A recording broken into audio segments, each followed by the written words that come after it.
This is Deep Dive into Joy, and I'm your host, Gina Rickner. Hey, Joy listeners, it's your host, Gina. Welcome to Deep Dive into Joy. I have Brittany Barrett with me today. She is a long life friend of mine.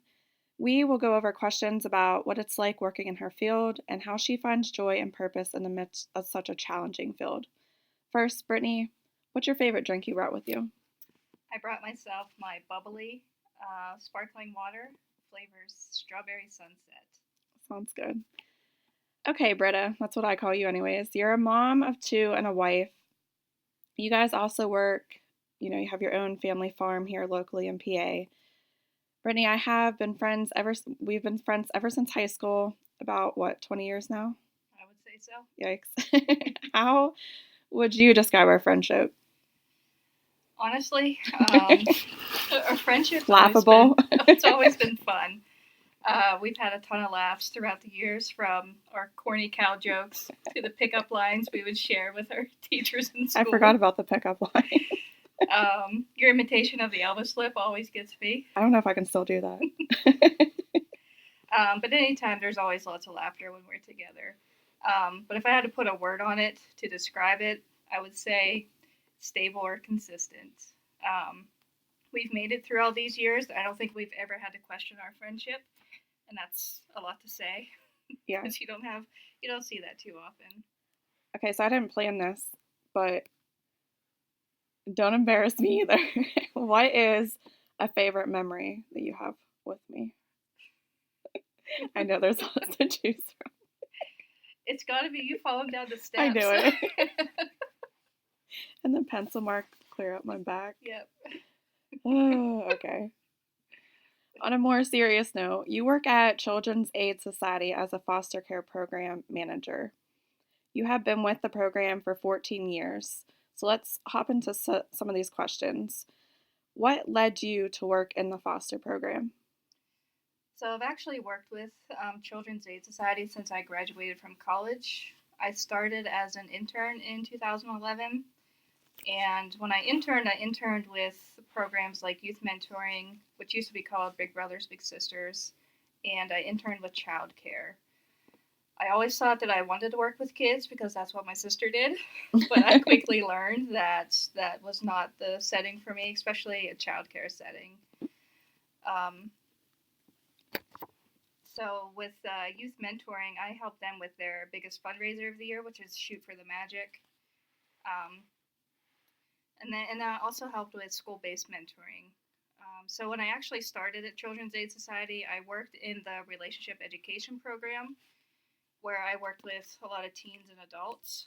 I worked in various schools with teens and countless community classes with adults.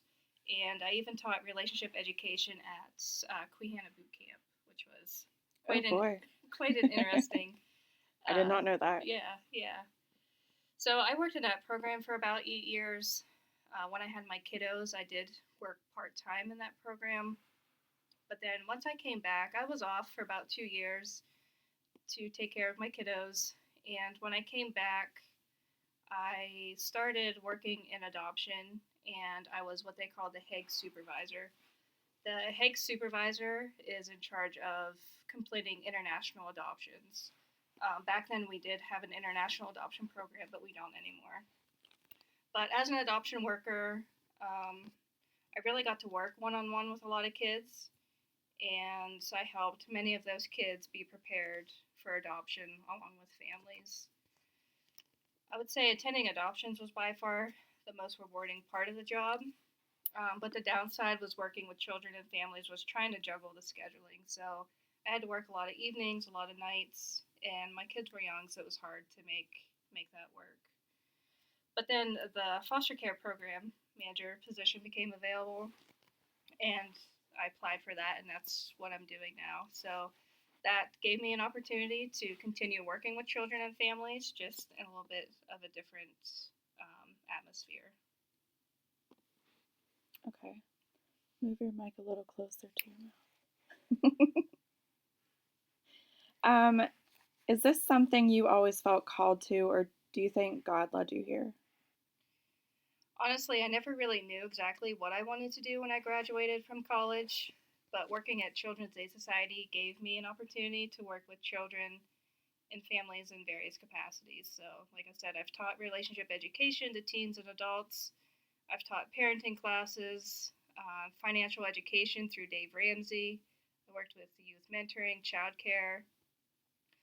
I also interned with him a second time when I was going for my master's in social work, and that's when I got to work with in-home services and the adoption services. So um, it's just kind of something that just kind of happened over time, and foster care just kind of ended up being part of my journey with where I'm at now.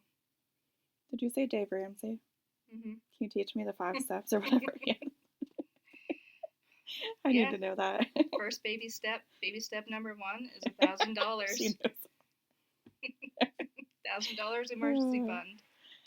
Do you remember your first case or moment when it really hit you how heavy this work really was? I do. It was my first adoption case as an intern, and this was back in like 2013 when I was interning for my master's.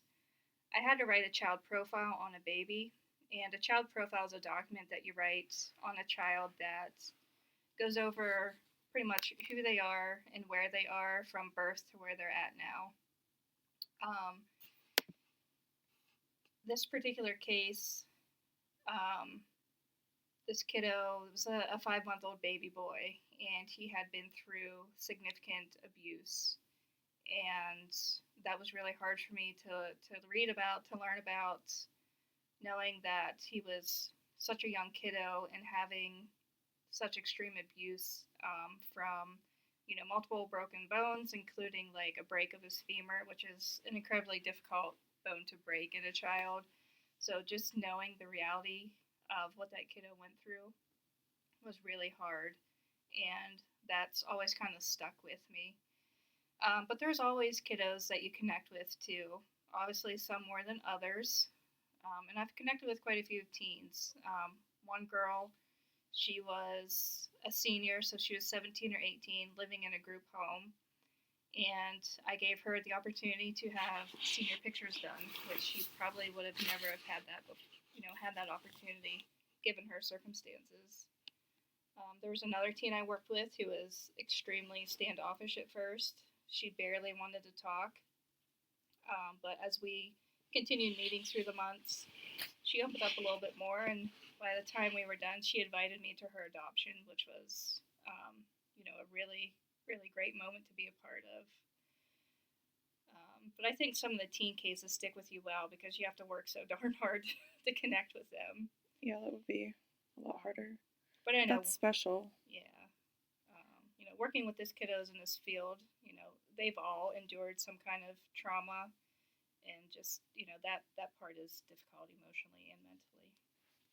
Yeah, I just had a baby today. There's a lady at our church that does foster program, and it was a newborn. She's only 17 days old. Oh my!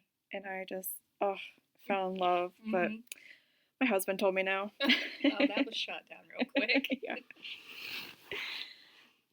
What are some of the hardest parts of working in this field emotionally or spiritually? So working in social work can be pretty emotionally draining. In particular with foster care, things are constantly changing. And right now, within our program, we're only operating at about half capacity at the moment because there's just a significant need for more foster families. But even at the half capacity, there's always something. It's forever changing. A child may not be adjusting well to their foster placement. Maybe a kiddo attended court, and now the parents are trying to help that child manage and deal with their emotions. A child may display inappropriate behavior, and we need to help counsel the foster parents through it. Or, many times within the last few weeks, I've had placements where it's an emergency and I need to try to find a home, right then and now for a county. There's always a sense of urgency in this field, and it can be quite emotionally draining knowing that kids are coming to us because there's been abuse, there's been trauma, they've been exposed to parental drug use, or maybe parents are even incarcerated. And within the last couple of years, there's been an increase of kids coming into into care because they're facing the death of parents, if not both parents. Okay. How do you carry the weight of the brokenness like that you witness every day? My staff and I, we talk a lot. We always have to just talk through every situation, keep communication open. Um, but I think we kind of have to, or all that builds up.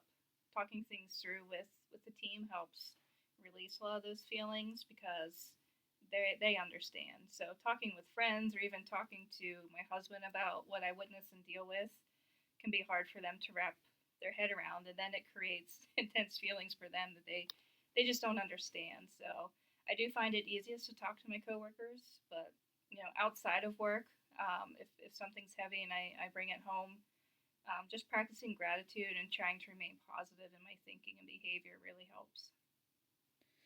Have there been moments where you question your ability or even calling to do this work? So it's heavy work. I'm sure you question it a lot. I do. I know I've questioned it many times. The feeling of burnout has hit hard often as well. Um, but that's what your PTO and personal days are for. True. Taking that time. That might be why I don't have any. No, I'm just kidding.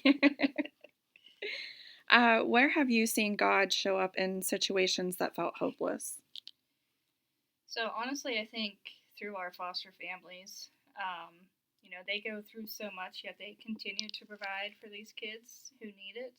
And without our foster families, we wouldn't have the homes for these kids to go to. They may end up in a group home or a treatment facility. But a lot of our foster families come to us because they feel that they've had a calling to do so, and I guess that's where I would see that show up. Okay. In such a difficult and often unseen field, I really think it's unseen. I know that you guys need more help and more foster parents, but how do you find joy? Joy, I guess, can be found for me when kids are placed in a home where they feel seen, they feel heard, and they feel loved. Um, they feel that they can be a part of a family, or they're learning how to be a part of a family for the first time. And it's seeing those kiddos make progress, whether it be with education, behavioral, emotional. It's seeing a boy who couldn't communicate his feelings and emotions to now communicating those in a healthy way. We've seen that with so many of our kiddos. They're given the opportunity to be themselves, I think, for the first time, and just seeing that growth is there's a lot of joy in that. There's also joy when a family is unable to have children and they create a family through love and through our foster care program. And of course, there's joy when those adoptions do happen. Okay, how has God used your pain or burnout to birth something deeper in you? I guess the strength to keep pushing forward. It's like, when you're running sprints at basketball practice and a coach keeps telling you to go and you can't go, but you do. But that's when, the growth really, truly does happen. You got to keep pushing because I know what I do makes a big difference in the lives of many of the children and families we work with. And what would you tell someone feeling discouraged or overwhelmed in like a helping profession, like what you do? I mean, I understand it's difficult. In this field, everyone is making an impact in one way or another. And feeling discouraged, to me, I guess it means that you truly care about what you're doing. If you don't feel discouraged from time to time, then I don't think you're doing what you're truly passionate about. Um, you know, discouraged feelings of discouragement can give you opportunities to reflect, learn, and grow. And how do you practice self care without losing your sense of compassion? I mean, self care is needed in order for me to keep my compassion tank full. I do feel I'm very compassionate in this field, so I feel that I usually come from a place of understanding, and I have to know and understand that most people don't wake up just to do their worst on purpose. So I understand that many of these kids are doing their best that they can. Self care for me might be going for a walk, listening to music, or I know we've shared many Facebook memes back and forth on Yeah. our group chat. I don't think anyone wants to see that conversation. But sometimes it's just taking that mental break, something funny, something meaningful we'll share with one another, and that often leads to small conversations within our friend group. Yeah, I think having a friend group and a community is very helpful. Are there scriptures, habits, or people who keep you grounded and joyful? I know we just talked about friendships, but is there anybody else? I mean, my kids keep me grounded, and my friends do too. But staying busy outside of work helps create that work life balance and creating that feeling of grounding for me. Right now it's softball season. We just came from a game, and that brings me joy outside of work. But sometimes it could be just knowing that I need to sit down and drink a cup of hot tea, or taking a walk outside in the grass in my bare feet. Or sometimes it's that unplanned nap like I had yesterday that just hit really hard, but it hit the right spot. Do you ever wake up and wonder where you're at still? There's times I feel like I missed the bus, then I realize I'm 36. But yeah, even snuggling with the pets, the dog or cats, that helps too. Yeah. Have you ever had a moment where you wanted to walk away, but you kept going? There's definitely feelings of that, of wanting to walk away. But that's usually when I take things personally. What keeps me going is knowing that my job does make a difference. And how do you reconcile the reality of what you see every day with the goodness of God? Kind of like I mentioned before about our kids getting adopted. Sometimes things have to fall apart so something better can come together. And I feel that's what happens in foster care. For these kids, their lives are torn apart and there's so much trauma, but once they are given the opportunity to work through that and they have stability, security, and they work toward adoption, I think most cases they're given the experience that they may have never had in their original family of origin.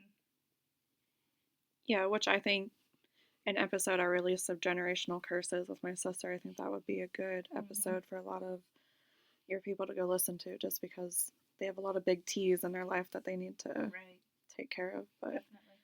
What does purpose look like when you don't always get to see the fruit of your work? A lot of our work is behind the scenes. I feel like even if you're not seeing results, you just got to keep going. It's like diet or exercise. You may not see immediate results, but it doesn't mean you should quit. If it's not working, find a way to make it better and grow. Purpose is knowing that when the right time comes, a life will hopefully be benefited from this line of work.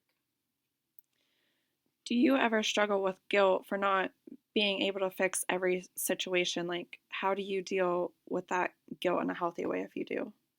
I feel that every single day of my life.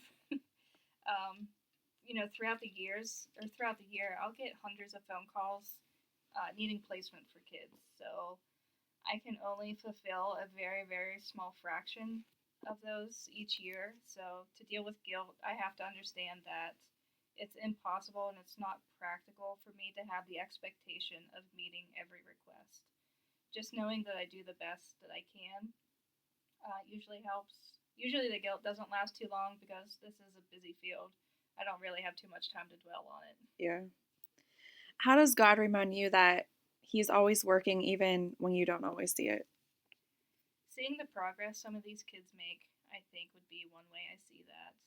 Seeing them adapt, change, and grow. Some kids come from hard places, and hopefully that generational cycle stops. Yeah. Or they at least are given the tools and resources to do and to be better. Have any specific children or families taught you something unforgettable? With our families, most of the time they come to us to start foster care because they are struggling with, fertility or infertility, and they want the opportunity to be parents in some capacity. So sometimes families come to us because they have already raised their children and they feel like they have more to give. Our foster families has taught me acceptance. Through all the children I've worked with, I think I've been taught how to have grace. Would you say joy is something you feel or something you've had to fight for? I think both. I agree that joy is an emotion and that's something that you feel, but I also feel that joy doesn't always find you. Sometimes you have to create your own joy. Yeah. And how do you refill your soul after a hard day or hard case? It's definitely hard to do at times. Like I said before, practicing gratitude and even doing that with my kiddos is one way. We all also talk about things in our day that makes us happy. It's focusing on those things that are positive that helps create the balance when there's so much negative. Has working in this field changed your own story or healed parts of your past? I mean, this field really opens your eyes to things that you're exposed to. So I know you had mentioned about, the generational trauma in your previous episode. And I think just having an understanding of where that comes from and how to work through that. I mean, I've definitely been exposed to a lot of things and being able to relate to some of these kids too. So it's kind of a quite a reality check that I've been through. Yeah, haven't we all? Mm-hmm. How has this job shaped your prayer life, your faith walk, or how you see people? Because me personally, I think it would be hard. I think we judge, especially a lot of these moms, if they're drug addicted and having these babies. And that's something I struggle with. I shouldn't judge so hard in that instance, but has it changed you the way that you see people? So I guess because I do come from a place of understanding, I do see that ultimately everyone is trying the best that they can. If I see that a parent's using drugs, I also see a parent who wasn't taught how to deal with their emotions. They don't know how to regulate those. Maybe they were never given the opportunity to talk about or process those feelings in a healthy way. So ultimately, they internalize and they find relief, through drugs or alcohol. I know many of us after a hard day would go home, have a drink. Yeah. That's really not much different. That's our way to decompress. I just think the difference is, we don't do it all the time. Yeah. So I know many of us have been there at one point or another. You can't wait to go home and crack open that Yeah. drink.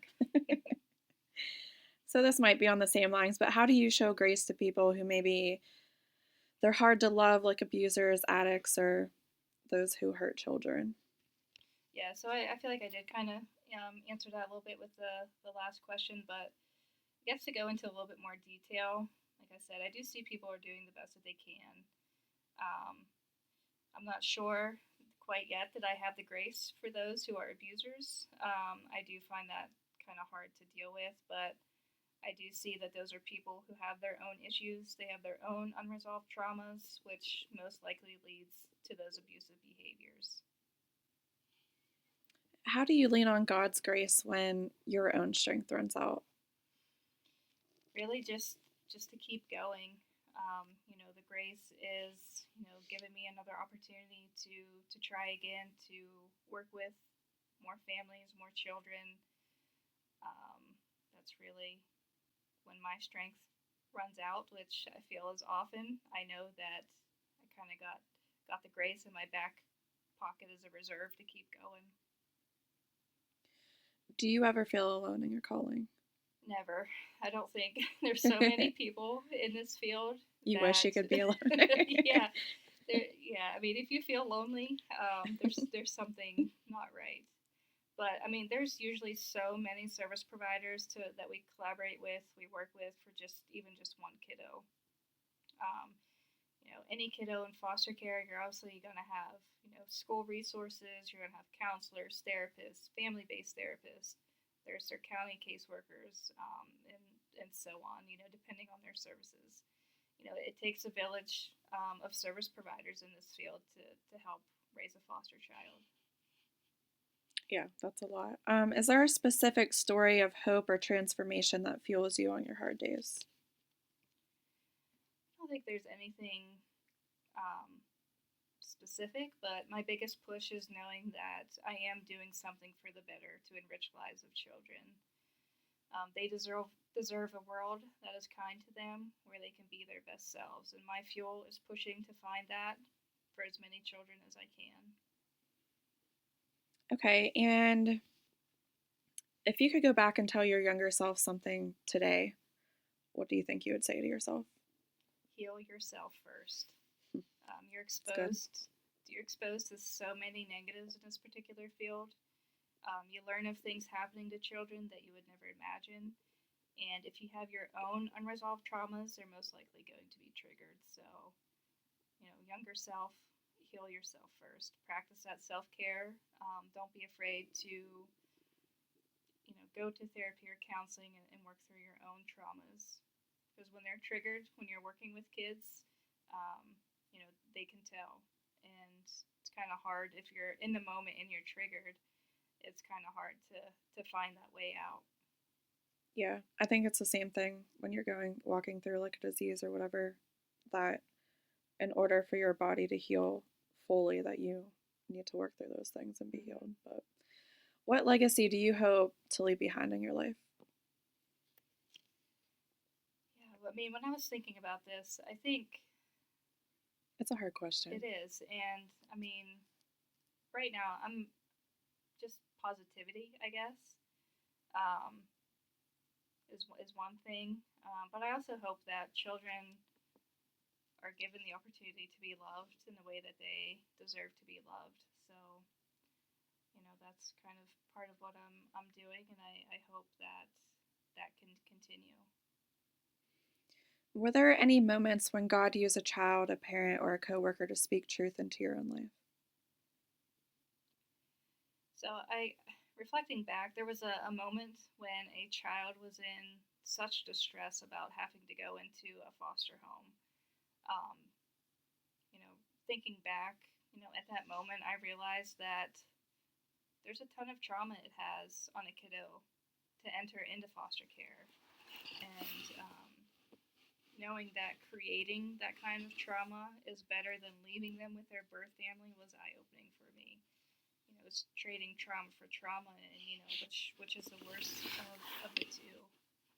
Life was seen bad enough for this kid that we ended up needing to create yet another traumatic experience for them. So it really made me think about things in life I didn't want to do.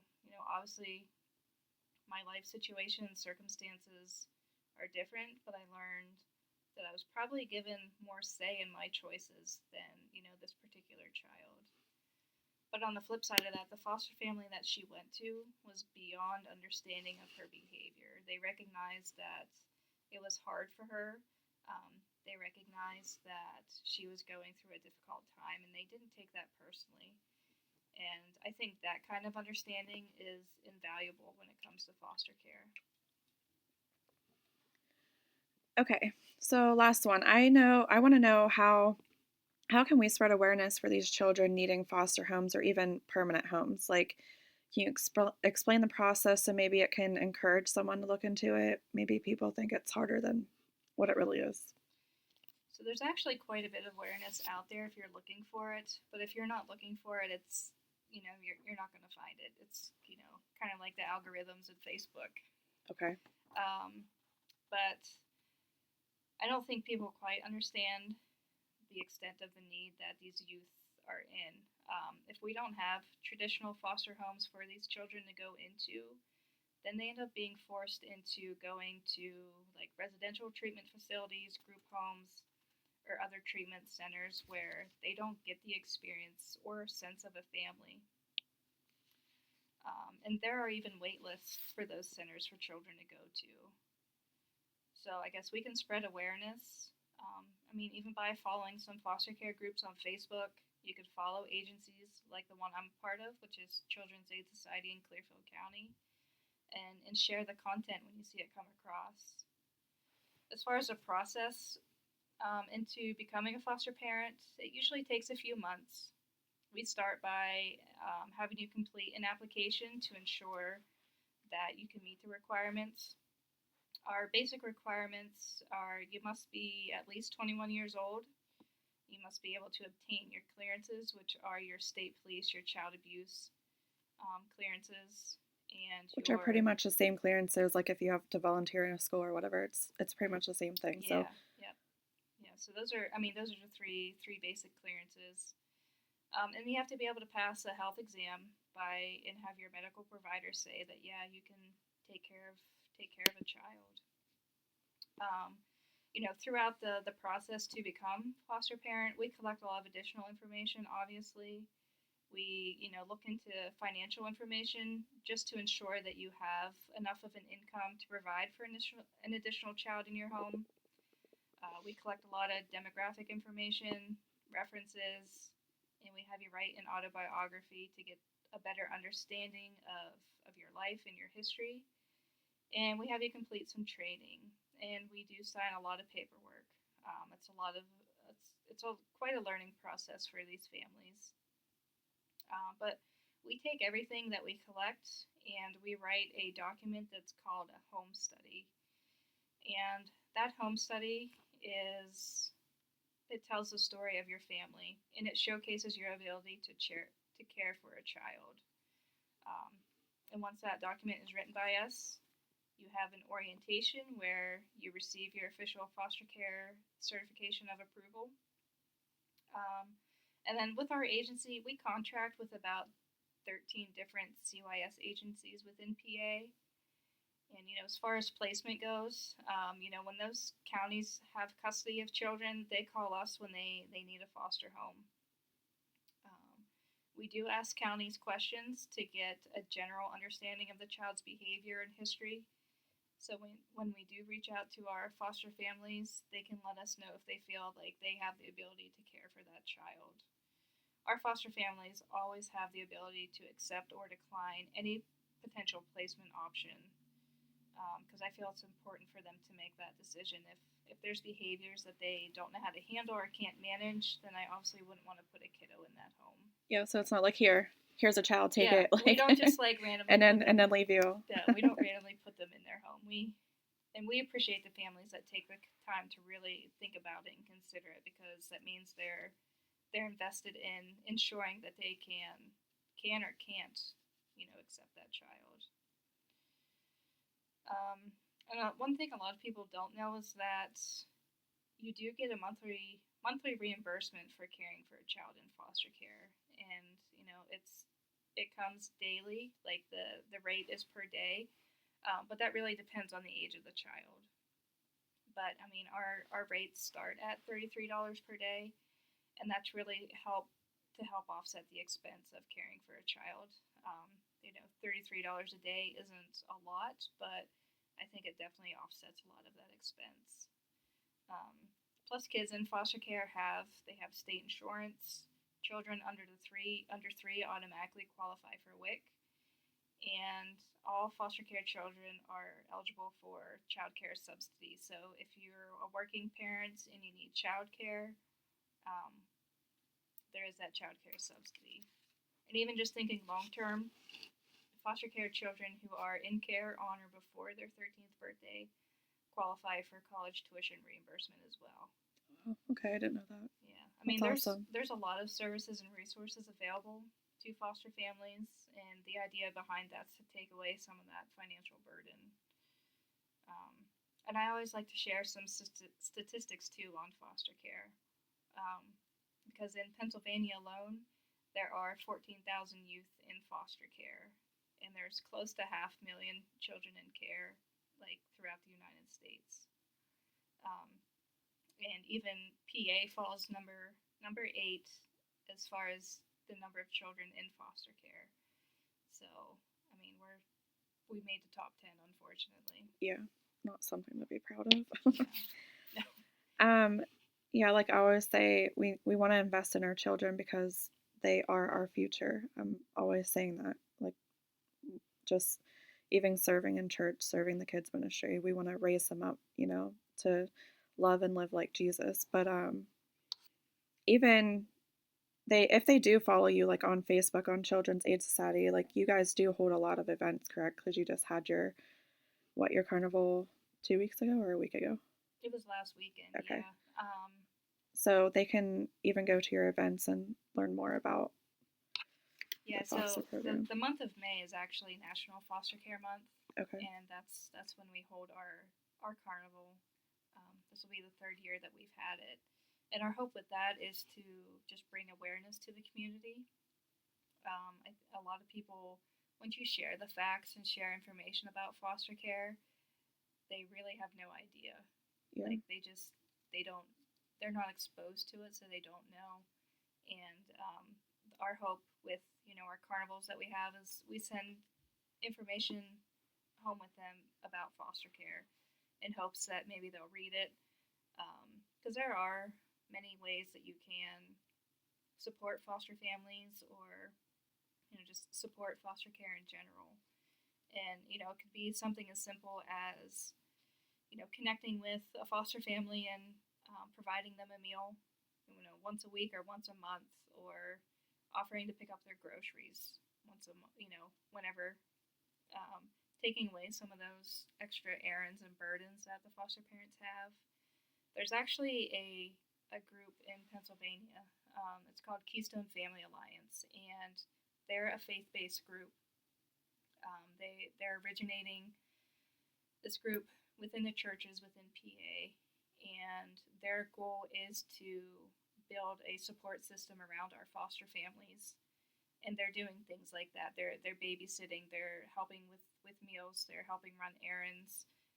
If a foster family gets a placement in the middle of the night, on an emergency base, and they don't have adequate bedding or furniture, this Keystone Family Alliance will put out the word that there's a need for maybe a baby needs a crib, and they'll put out that need on their group and get those needs fulfilled. And it's just as important to also support the birth family. They're in a difficult situation too, and maybe they just can't find housing or they can't find employment. So even building a support system around those birth families can help those children not need to be removed in the first place. Yeah. And I think a lot of times there's just that negative feeling of, oh, well, she can't take care of her kid. She doesn't deserve to have that child. But ultimately, that's kind of the wrong way to look at it. Yeah, I think that's how a lot of people look at it, unfortunately. But okay, we paused this episode to bring to you Lifeblood. I want to introduce you to Lifeblood. This is a supplement company that cares about their quality. Not all supplements are created equal. Many brands out there cut corners, using cheap ingredients and unnecessary fillers that can do more harm than good. Are you even looking at the ingredients in your supplements? At Lifeblood, they believe in transparency. It was started in 2020 by the owner, Adam. After years of health research and working towards optimizing his own health, he made it affordable and easy. They have many supplements to choose from, amino acids and functional mushrooms. My favorite product is the methylene blue.